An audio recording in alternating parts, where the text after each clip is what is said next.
এই বাংলাদেশে 5 তারিখের পর থেকে যখন দেখলাম আলেমদেরকে আটক রাখা হয়েছে, প্রতিটা আলেমের মুক্তিতে কোনো না কোনো জায়গায় এই আমার মতো মবকারীর ছোঁয়া আছে। যা খোঁজ নেন সেই আলেমদের কাছে। আমরা হচ্ছে মব সৃষ্টিকারী। নুরু আপনারা চিনেও না মনে হয়, এই যে জীবনে কোনোদিন কথাও বলেন এই ফারাবি বের হয়েছে, গত সপ্তাহে বের হয়েছে। ফারাবির কাছে যা জিজ্ঞেস করেন নুরু জীবনে কোনোদিন 2 টাকা দিয়ে সাহায্য করেছে কিনা। আজকে সে আমাদেরকে বলে আমরা এখানে কাজ করে খাই, আমরা এখানে লেবার। এটা নিয়ে সে প্রশ্ন তুলে, আরে নুরু তোর পেটে পাড়া দিলে আমার পাঠানো টাকা এখনো পর্যন্ত তোর পেটের ভেতরে আছে। আমি একা না, এখানে হাজার হাজার আমেরিকানরা তোর টাকা পাঠিয়েছে। তুই তো, আমাদের কষ্ট নাই তো, আমরা সারা জীবন টাকা পাঠায় তোর এই করতাম।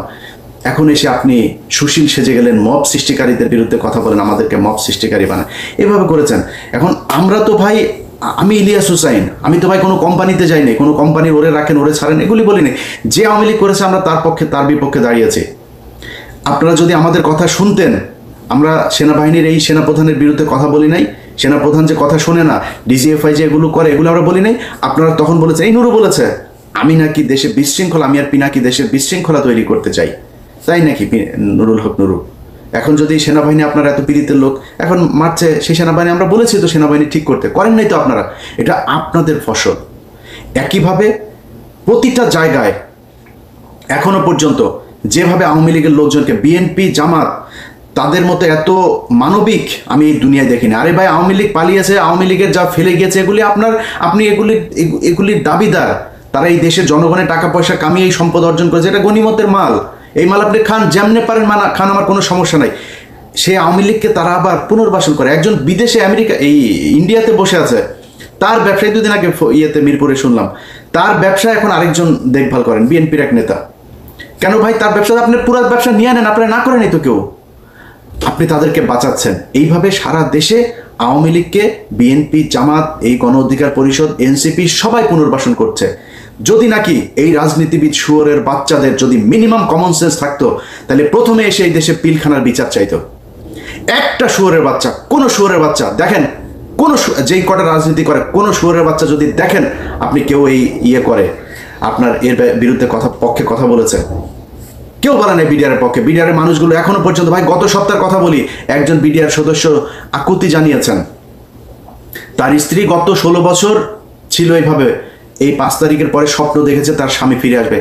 1 বছর হয়ে গেছে, ফিরে আসে না, এখন সে চলে যাবে। সে বলে না, আমি আর তোমার জন্য অপেক্ষা করতে পারবো না, তুমি এখন যেহেতু বের হইতে পারো না, আর জীবনে বের হইতে পারবে না। সেই লোক আকুতি জানিয়েছে, ভাই আমার স্ত্রীকে একটু বলেন আর কয়টা দিন অপেক্ষা করতে, আমি বের হয়ে যাব। আপনারা কথা বলেছেন, বিচার চান, এটা বিচার চাইতে পারেন না? এইটুক হ্যাডম যদি না থাকে তাহলে বালের রাজনীতি করার দরকারটা কি? আমি তো কিছু চাই নাই আপনাদের কাছে, এই দেশটাকে আওয়ামী মুক্ত করতে চেয়েছি, সেই জায়গায় আপনারা এখন নাই। আপনার সাথে আমি এক হব কেমনে? আজকে নুরুর যে ঘটনা, নুরুর এই ধরনের ঘটনা এর আগে ঘটে নাই, আমরা তার পক্ষে ছিলাম না। আমার ভিডিওতে পেছনে যান, 2019 সালে যান, 20 সালে যান, যাই দেখেন আমি ইলিয়াস নুরুর পক্ষে দাঁড়িয়েছি। সেদিন নুরু তোমার পক্ষে এই বাংলাদেশের কোনো মিডিয়া কথা বলে নাই। আমরা যারা বাইরে আছি, তারা, আমার যারা শত্রু বাইরে আছে, তারাও তোমার পক্ষে কথা বলেছে। তোমার তাদের প্রতি এইটুক রেসপেক্ট রাখা দরকার, তুমি রাখতে পারো নাই। তুমি মাঝে মধ্যে এসে খোঁচাখুচি শুরু করো। এই সব শেষ ঘটনা আপনাদেরকে বলি, দেশবাসীর জানা দরকার। যেদিন আফ্রিদির সাথে এই যে নতুন করে তার সাথে আমার বাঁধলো কেন শোনেন, আফ্রিদির বাপ যেদিন আটক হলো, আমরা সারা রাত জেগে খোঁজ রাখছি কোথায় কি হলো, কি হচ্ছে। পুলিশ, সিআইডি, ডিবি, মানে আফ্রিদিরে ধরার জন্য তার বন্ধু বান্ধবী এমন কোনো বাসা নেই, সব জায়গায় রেড দিচ্ছে। সারা রাত জেগে তারা কষ্ট করছে। ধরা খাওয়ার পরে নুরুল হক নুরু XYZ পুলিশের এক কর্মকর্তাকে ফোন দেন, ভাই ওনাকে ছেড়ে দেন।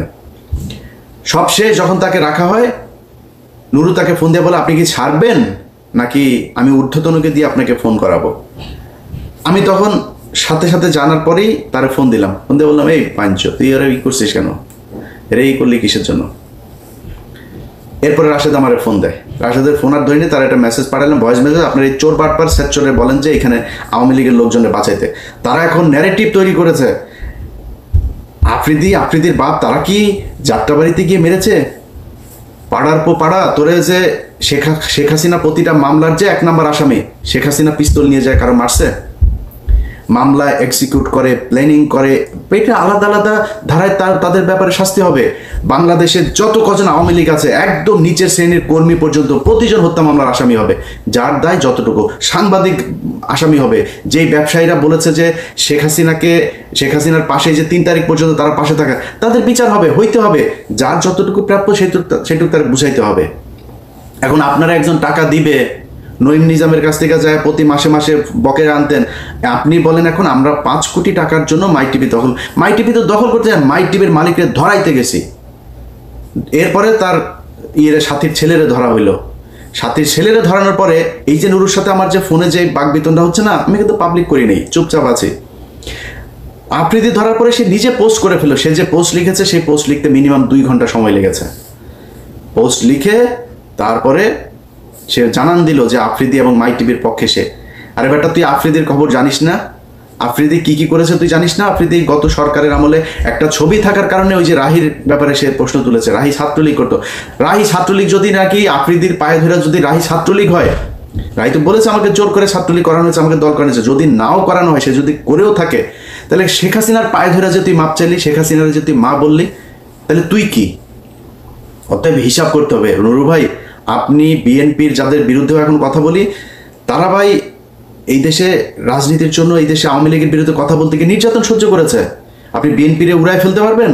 বিএনপির লক্ষ লক্ষ মানুষ এই আওয়ামী লীগের বিরুদ্ধে শেষ পর্যন্ত তাদের পক্ষে আসে নাই। জামাত ইসলামের লোক তাদের পক্ষে আসে। জামাত ইসলামের আমিরের পর্যন্ত আমি ছাড়ি নাই। আমার এত সম্মানিত লোক, আমি তারা ছাড়ি নাই। সন্তোষ শর্মাকে তারা দাওয়াত দিয়েছে। আমি সেই জায়গায় যুদ্ধ করি ভাই। আমার নিয়ে এইসব চাঁদাবাজি মাদাবাজি এগুলি বলে লাভ নেই। আপনি যা মন চায় বলেন, চাঁদাবাজি করলে সেগুলি তো ভোগ করবো, তাহলে দেখবেন তো টুডে টুমোরো পাবেন না কোনো জায়গায়।